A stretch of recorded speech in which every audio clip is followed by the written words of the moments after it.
To watch the full lecture of all subjects, kindly subscribe to my YouTube channel and press the bell icon because whenever I post the new videos, you will get the immediate notifications.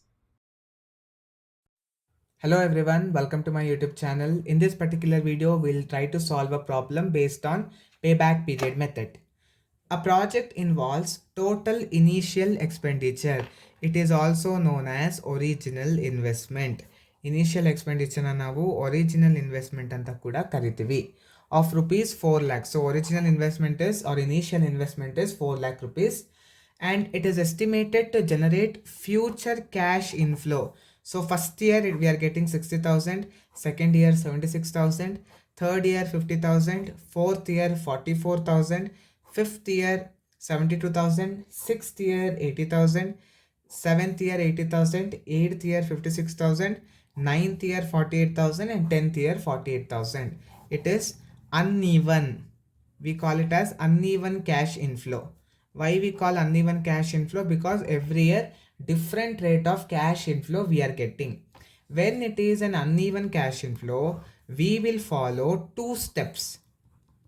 So the first two problems what I solved, it was even. ಮೊದಲ ಎರಡು problems ನಾನೇನು solve ಮಾಡಿದ್ದೀನಲ್ಲ ಅದು even ಆಗಿತ್ತು, ಅಂದರೆ ಪ್ರತಿ ವರ್ಷ same amount of cash inflow ಇರ್ತಾ ಇತ್ತು. ಬಟ್ ಈ ಪ್ರಾಬ್ಲಮಲ್ಲಿ ಪ್ರತಿ ವರ್ಷವೂ ಬೇರೆ ಬೇರೆ ಕ್ಯಾಶ್ ಇನ್ಫ್ಲೋಗಳು ಬರ್ತಾ ಇದೆ. ಹಾಗಾಗಿ ಇದಕ್ಕೆ ಬೇರೆ ಸ್ಟೆಪ್ಸ್ಗಳನ್ನ ಫಾಲೋ ಮಾಡಬೇಕಾಗತ್ತೆ. ಎರಡು ಸ್ಟೆಪ್ಗಳು. Step 1 will be calculation of cumulative cash inflow. Calculation of cumulative cash inflow. Step 1. Step 2 ಏನು ಹೇಳುತ್ತೆ? Calculation of payback period, PBP. So I'll teach you while solving the problem how it is this cumulative cash inflow and what is this PBP. Okay, now let us try to solve the problem. Okay, now question number 3. First we need to follow step 1. What is step 1? Step 1 says that calculation of cumulative cash inflow. In bracket I will write CCI. Okay. To solve that we need 3 columns. The 3 columns namely are, column number 1 is years. Second one is cash inflow. And I have told in my previous problem that to calculate PBP, we need CFBDAT. What is that CFBDAT? CFBDAT is equal to cash flow before depreciation. Cash flow before depreciation after tax. So in problem they have not mentioned anything. If they have not mentioned anything, then it is assumed that they have given CFBDAT only. Okay, now the third column will be CCI. What is this CCI? CCI is nothing but cumulative cash inflow. So total 10 years profits they have given. Let us write all the 10 years. 1, 2, 3, 4, 5, 6, 7, 8, 9 and 10. Now check the problem. First year how much? We are getting 60,000. First year is 60,000. Second year is 76,000. Third year is 50,000. Fourth year we are getting 44,000. Fifth year 72,000. Sixth year we are getting 80,000. Seventh year also we are getting 80,000. Eighth year we are getting 56,000. Ninth year 48,000. 10th year also 48,000. So 48,000, 48,000. Now to calculate cumulative cash inflow, first year cash inflow you write as it is. You write 60,000. Now add 60,000 plus this thing, 76,000. 60,000 plus 76,000.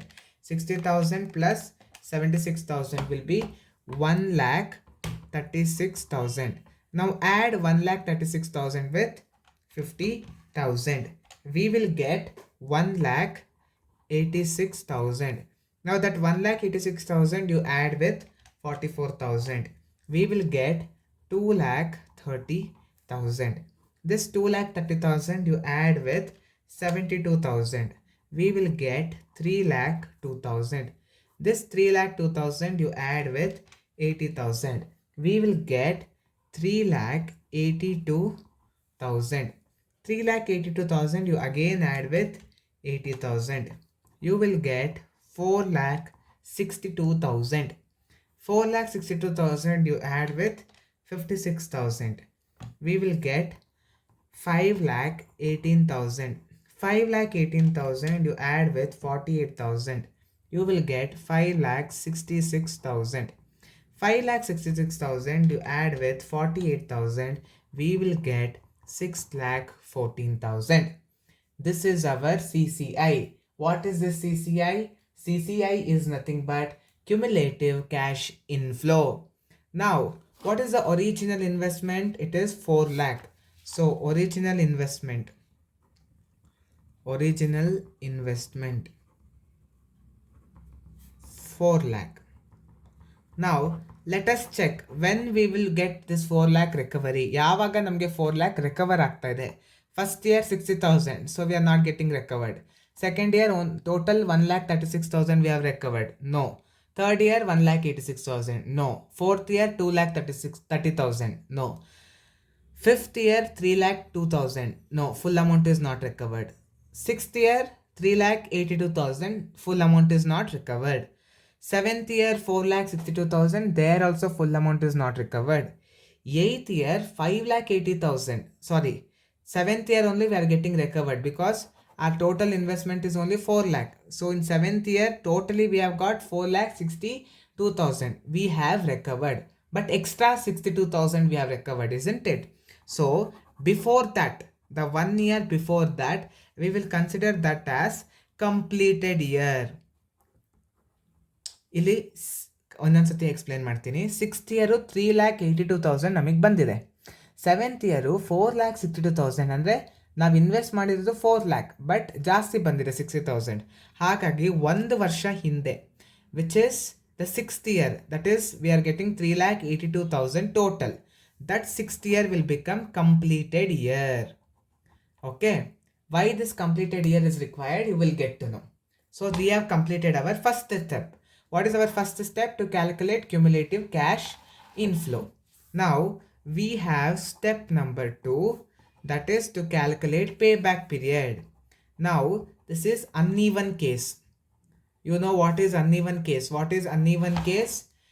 Every year different cash inflow if they have given, you need to solve the problem by using this case.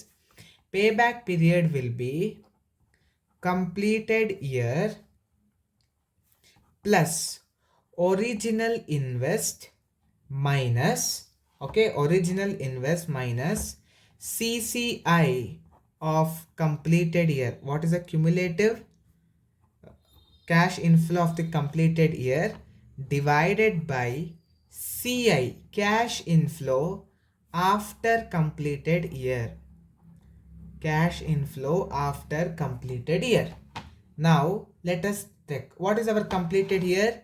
Our completed year is 6, so I'll write 6 plus what is our original investment. Original investment is 4 lakh rupees. Original investment is 4 lakh rupees minus CCI of the completed year. So when it is getting completed 6th year, this is CI. CCI is 3,82,000. 3,82,000 divided by CI after completed year. So which is our completed year? 6th. But we have to take after completed year, means 7th. What is the CI of completed year? It is 80,000. CI of completed year is 80,000. Okay.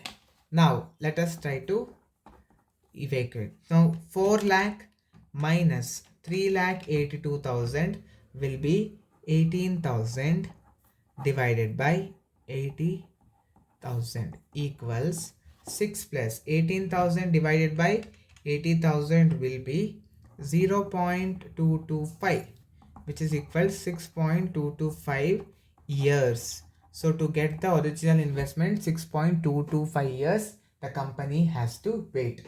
This is about how to solve, how to calculate payback period method when uneven cash inflow is given. Hope you have understood how to solve this type of problem.